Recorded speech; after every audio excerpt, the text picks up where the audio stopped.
Hello friends, welcome back to my channel. ఎలా ఉన్నారు అందరూ? సో ఈరోజు మేము ట్రావెల్ చేస్తున్నాము return to Bengaluru.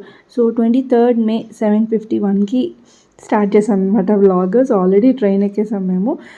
Duronto express book చేసుకున్నాము. అంటే రిటర్న్ వచ్చేటప్పుడు మాకు ట్రైన్ ఫెసిలిటీ ఇది ఒక్కటే అవైలబుల్ ఉంది. అండ్ ఖచ్చితంగా ఈరోజే ట్రావెల్ చేయాలి కాబట్టి తర్వాత ఆఫీస్ ఉంటుంది తనకి, అందుకే ఈరోజే బుక్ చేసేసుకున్నాము. సో బొబ్బిల్లో పండగ అయిన తర్వాత రిటర్న్ వచ్చేస్తున్నాము. మేము ఒక 2 months బ్యాక్ బుక్ చేసుకున్నాము. దీనికి వెయిటింగ్ లిస్ట్ ఒకటి అండ్ మొత్తం 3 seats బుక్ చేసుకున్నాము. 2 కన్ఫర్మ్ అయ్యాయి, ఇంకా ఒకటి వెయిటింగ్ లిస్ట్లో ఉందన్నమాట. ఇప్పటికి కూడా అదే వెయిటింగ్ లిస్ట్ ఉంది. ట్రైన్లో ఇంకా వస్తారు కదా టికెట్ కలెక్టర్, సో అడుగుతున్నాము అనమాట, ఏమైనా కన్ఫర్మ్ అయిందా, సీట్స్ ఏమైనా ఉన్నాయా అని. సో అస్సలు అవ్వలేదు. ఇంకా నైట్ అయితే ఇంకా 2 berthsలో అడ్జస్ట్ అయిపోయి పడుకున్నాము. దెన్ మార్నింగ్ బ్రేక్ఫాస్ట్ వచ్చేసింది అనమాట. ట్రైన్లోనే ఫుడ్ ఆఫ్ చేసుకున్నాము. ఇంకా అక్కడ దురంతో ఎక్స్ప్రెస్ ఎక్కువ స్టాప్స్ ఉండవు, సో అందుకే ట్రైన్లోనే వాళ్ళే తెచ్చిచ్చేస్తారనమాట మనం ఫుడ్ ఆఫ్ చేసుకుంటే. దెన్ బ్రేక్ఫాస్ట్ అయితే 2 eggs ఇచ్చారు. మేము నాన్ వెజిటేరియన్ ఆఫ్ చేసుకున్నాము. సో 2 బాయిల్డ్ ఎగ్స్ ఇచ్చారు అండ్ 2 బ్రెడ్ స్లైసెస్, దానికి టొమాటో కెచప్ అండ్ బటర్ ఇచ్చారు అండ్ జ్యూస్ ఇచ్చారు, మ్యాంగో జ్యూస్. సో ఆ 3 అండ్ పెప్పర్ అండ్ సాల్ట్ ఇది కామన్ కదా, సో అదంతా వచ్చిందనమాట ఆ ట్రైలోని. పర్ హెడ్ ఒకటి, అంటే ఒకటి మాకు 2 కన్ఫర్మ్ సీట్స్ కాబట్టి 2 plates వచ్చాయి. సో టోటల్గా 3 బుక్ చేసాము, కానీ 2 కన్ఫర్మ్ అయ్యాయి కాబట్టి 2 వచ్చాయి అనమాట. మామూలుగా అయితే ఫస్ట్ టైం ఎక్కుతున్నాం అనమాట దురంతో ఎక్స్ప్రెస్. నార్మల్గా ఏసీ ట్రైన్స్ వేరేగా అంటే ఫుడ్ ఆఫ్ చేసుకోలేదు ఎప్పుడు. సో దురంతో ఎక్స్ప్రెస్లో ఇది ఫస్ట్ టైం ఆఫ్ చేసుకున్నాము, ఎలా వస్తాయి అని చెప్పేసి. అండ్ రిటర్న్ పిల్లలతో కాబట్టి ఇంకా ఎక్కువ రిస్క్ తీసుకోదలుచుకోలేదు. వాళ్ళకైతే ఎగ్స్ ఉంచేసాము. దెన్ ఒక దోశ సపరేట్గా తీసుకున్నాం అనమాట. ఇంకా తర్వాత ఇది మార్నింగ్ ఒక 8 o'clock అలాగా పిల్లలిద్దరూ పడుకొని ఉన్నారు. సో మేమైతే కొంచెం కొంచెం తింటున్నాము. దాని తర్వాత ఇంకేమైనా వస్తే తీసుకోవచ్చు అనేసి. కరెక్ట్గా తింటే ఒకరికి సరిపోతుంది. అంటే 2 boiled eggs, bread slices and juice తాగితే హ్యాపీగా ఫుల్గా ఉంటుందన్నమాట. అంటే కంప్లీట్గా బ్రేక్ఫాస్ట్ అయిపోయినట్టే. బట్ 2 trays వచ్చాయి కాబట్టి రిషి ఇంకా జాను కూడా అందులోనే పెట్టాలి. నేను ఆలోచిస్తున్నాను, ఇంటి దగ్గర నుంచి పట్టుకొచ్చినా పాడైపోతాయి, ఏం తీసుకొచ్చినా నెక్స్ట్ డేకి ఉండవు, సమ్మర్ కాబట్టి. సో ఇంకేమీ తీసుకొని రాలేదు. స్నాక్స్ అవి ఇవి ఉన్నాయి, కానీ ఇంకా బ్రేక్ఫాస్ట్ టైంలో అవి ఏం తినలేము కదా. సో అందుకు యాజ్ ఆఫ్ నో ఇది అడ్జస్ట్ చేసేస్తాం. అండ్ తర్వాత వస్తూనే ఉన్నాయి టీ, కాఫీ ఇలాంటివన్నీ వస్తున్నాయి అనమాట ట్రైన్లోకి. అండ్ డిఫరెంట్ టైప్ ఆఫ్ ఏమంటారు, ఉప్మా, ఇంకా దోశ, ఇడ్లీ ఇలాంటివి వస్తూనే ఉన్నాయి ట్రైన్లోకి. సో అవి ఏమైనా కావాలంటే రిషి లేచిన తర్వాత తీసుకుందాం అనేసి చూస్తున్నాం. తర్వాత టీ వచ్చింది. చక్కగా ఒక్కొక్కటి టీ తాగేసాం అనమాట. ఇది కూడా రెడీ మిక్సే, అంటే అప్పుడే మనకి హాట్ వాటర్ ఇచ్చేస్తారు. అండ్ మొత్తం టీ బ్యాగ్ ఒకటి, ఇదేంటి milk powder and powdered sugar, so ఆ 3 ఇచ్చేస్తారు. ఆ 3 మిక్స్ చేసుకుని అసలు తాగినట్టే లేదు నాకు. బాగుంది క్వాలిటీ అయితే, నాకైతే అంత టేస్ట్ నచ్చలేదు. సో ఇంకా రిషి లేచిన తర్వాత మళ్ళీ దోశ వస్తే ఒకటి సపరేట్గా ఒక ప్యాకెట్ దోశ తీసుకున్నాము. సో దట్ జాను కూడా తినిపించవచ్చు కదా సార్. సో ఇద్దరికి ఎగ్స్ పెట్టేసి దోశ పెట్టేశాను. ఇద్దరు బ్రేక్ఫాస్ట్ అయితే అవుతూ ఉంది. సో మేము బెడ్స్ అయితే ఇటు సైడ్ విండో సైడ్ తీసేసుకున్నాం అనమాట, వేరే వాళ్ళని అడిగి. ఎందుకంటే డే అంతా జర్నీ చేయాలి, మళ్ళీ ఈవినింగ్ అలా దిగుతాము. అప్పటి వరకు పిల్లలు ఇటు సైడ్ అంటే ఉండరు, అంటే 3 beds ఉంటాయి కదా అక్కడ కంజెస్టెడ్గా ఉంటుంది, వీళ్ళిద్దరు కంఫర్ట్గా ఉండదు అనేసి ఇటు సైడ్ వాళ్ళని రిక్వెస్ట్ చేసి ఇక్కడ 2 berths తీసేసుకున్నాం అనమాట, కిందది పైది. సో ఇంకా మేము కింద కావాలంటే కింద కూర్చోవచ్చు, లేదంటే ఎవరైనా పడుకోవాలంటే మేము మాలోని పైన పడుకోవచ్చు అనేసి ఇటు సైడ్ షిఫ్ట్ అయిపోయాము. సో దట్ మనకి వ్యూ కూడా బాగుంటుంది, వీళ్ళతో కూడా ఇబ్బంది ఉండదు, వేరే వాళ్ళకి కూడా డిస్టర్బెన్స్ అవ్వదు. లాంగ్ జర్నీ అంటేనే నాకు చాలా బెంగ, అంటే వీళ్ళతోని కంప్లీట్గా హ్యాండిల్ చేయడం చాలా కష్టం. నైట్ జర్నీ అంటే ఏదో పడుకుంటారు, మార్నింగ్ లేచేసరికి దిగుతాము. బట్ ఇంత లాంగ్ జర్నీ పిల్లలతో కొంచెం కష్టమే. అంటే జాను ఉంది, కానీ లాస్ట్ దిగే టైంలో మాత్రం చాలా క్రాంకీగా బిహేవ్ చేసింది, ఏడ్చింది చాలా. అది పడే వాళ్ళకి మాత్రమే తెలుస్తుంది, ఎంత ఎక్స్ప్లెయిన్ చేసినా సరే. సో ఇంకా వాటర్ అది ఇంట్లో నుంచే పట్టుకున్నాం అనమాట. అంటే వాటర్ డిఫరెంట్గా, మెయిన్ ఏంటి అంటే మాకు ఎంత జర్నీ చేసినా జలుబులు దగ్గులు రాలేదు పిల్లలకి. అంటే వెళ్ళినప్పుడే అనుకున్నాను ఏమీ రాకూడదు దేవుడా అని, ఎందుకంటే వచ్చిన తర్వాత మళ్ళీ నేను ఒక్కదాన్నే హ్యాండిల్ చేయాలి కాబట్టి. సో అదంతా చాలా కష్టమవుతుంది. సో చాలా అంటే హాట్ వాటర్ పట్టుకున్నాను అనమాట. ఇంకా జానుకు అదే తాగిపిస్తూ ఉన్నాను.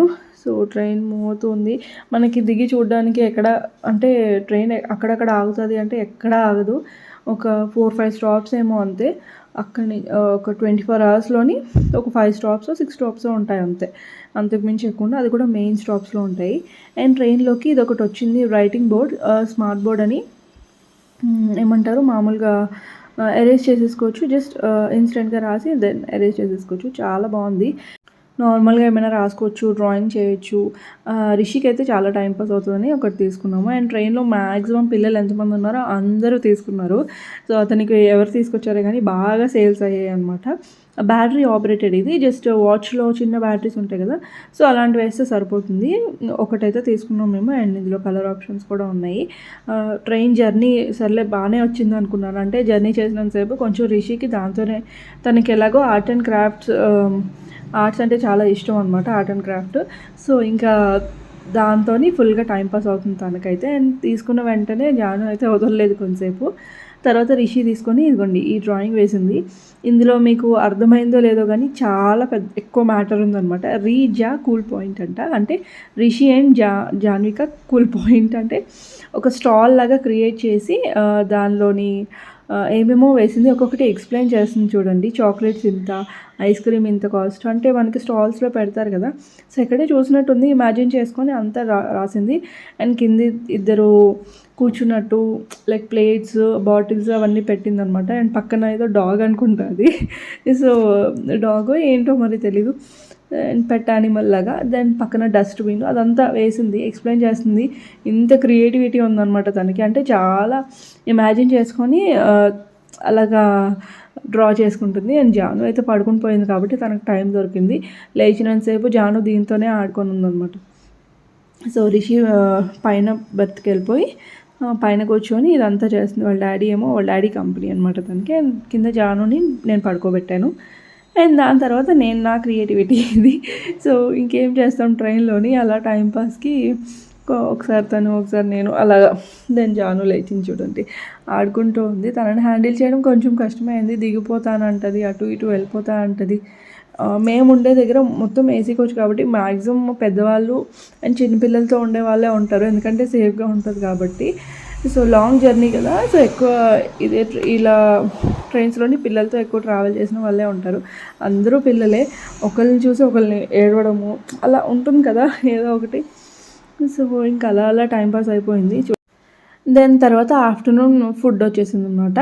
మార్నింగ్ బ్రేక్ఫాస్ట్, లంచ్ ఇస్తారు ట్రైన్లోని 2 times. సో ఇది కూడా నాన్ వెజ్ ఆప్ట్ చేసుకున్నాము. ఇక్కడ కర్డ్ ఇచ్చారు, ఏమేమి ఇచ్చారో చూపిస్తాను ఆ ట్రైలోని. అండ్ ఇది చికెన్ కర్రీ ఒకటి ఇచ్చారు. అండ్ సాంబార్ అంటే పప్పు టైప్ ఇచ్చారనమాట. ఇది చాలా బాగుంది కర్రీ. పొటాటో బఠానీ అనుకుంటుంది. సో అది బాగుంది. అండ్ ఒక స్వీట్ ఇచ్చారు, వైట్ రైస్ ఇచ్చారు, 2 రోటీస్ ఇచ్చారు. సో ఇవన్నీ ఇచ్చారనమాట. బాగుంది, అంటే ఫుల్ చూడడానికి చాలా బాగుంది. తింటే మాత్రం నాకు నాన్ వెజ్ కన్నా వెజ్ కర్రీసే నచ్చాయి. అంటే పప్పు, ఇటు సైడు సబ్జీ ఉంది కదా, అది చాలా బాగుంది. చికెన్ మాత్రం అంత స్టాండర్డ్గా లేదు, లైక్ వాటర్లా ఉందన్నమాట. నాకైతే అంత నచ్చలేదు.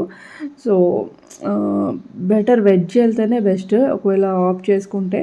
మార్నింగ్ బ్రేక్ఫాస్ట్ మాత్రం బాగుంది. ఎగ్ ఇచ్చుంటే బాగుండేది అనిపించింది ఆఫ్టర్నూన్ కూడా. సో దాని పిల్లలు తినేవారు.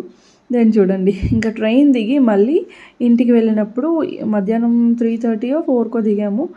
సో లోకల్ ట్రైన్ ఎక్కేసాం అనమాట. మేముండే ప్లేస్కి. సేమ్ ఇంకా స్టేషన్ నుంచి బయటికి వెళ్ళలేదు. సో లోకల్ ట్రైన్సే ఎక్కి మళ్ళీ ఇంకో స్టేషన్కి వెళ్ళి అక్కడి నుంచి అలా మొత్తం దిగిన ట్రైన్ తర్వాత మళ్ళీ 2 trains ఎక్కాము. సో ఇంకా బస్సు అది ఎక్కకుండా లోపలే టైమింగ్స్ చూసుకొని స్టేషన్లో టికెట్ తీసేసుకొని ఇంకా ఎక్కాము. సో మళ్ళీ దీంతోనే టైంపాస్ చేస్తుంది రిషి. ఏమో తనకు బోర్ కొడుతుందంటే అడిషన్స్, సబ్ట్రాక్షన్స్ అవి పెట్టించాను అనమాట. ఇంటికి వెళ్ళిన తర్వాత రిషి మర్చిపోకుండా తన కొత్త బుక్స్ తీసి అన్నీ రిఫర్ చేసేసింది అనమాట. అంటే మొబైల్ తనే పట్టుకుంది, తన చేతిలోనే ఉంది, మొత్తం అన్నీ చూపిస్తుంది అనమాట, ఇది అనేసి. సో ఆ ఫ్యాంటసీ ఉంటుంది కదా, న్యూ బుక్స్, కొత్త బుక్స్ అనగానే. అండ్ దీనికి కవర్స్ వేయాలి, బుక్స్ బ్యాగ్ తీసుకోవాలి, స్కూల్ షూస్ తీసుకోవాలి. సో చాలా పనులు ఉన్నాయి. 2 daysలో స్కూల్ స్టార్ట్ అయిపోతుంది. స్టార్ట్ అయ్యేలోపు ఇవన్నీ పనులు ఫినిష్ చేయాలన్నమాట. సో కొత్త స్కూల్ కదా ఎలా ఉంటుందో అదంతా వ్లాగ్స్లో నెక్స్ట్ వ్లాగ్స్లో కమింగ్ వ్లాగ్స్లో చూద్దరు కానీ. సో ఈ వ్లాగ్ అయితే ఇక్కడితో ఎండ్ చేస్తున్నాను. ప్లీజ్ సబ్స్క్రైబ్ చేసుకోకపోతే కొత్తగా చూస్తున్న వాళ్ళు సబ్స్క్రైబ్ చేసుకోండి అండ్ లైక్ చేయండి చూసిన వాళ్ళందరూ కూడా. So bye bye, take care.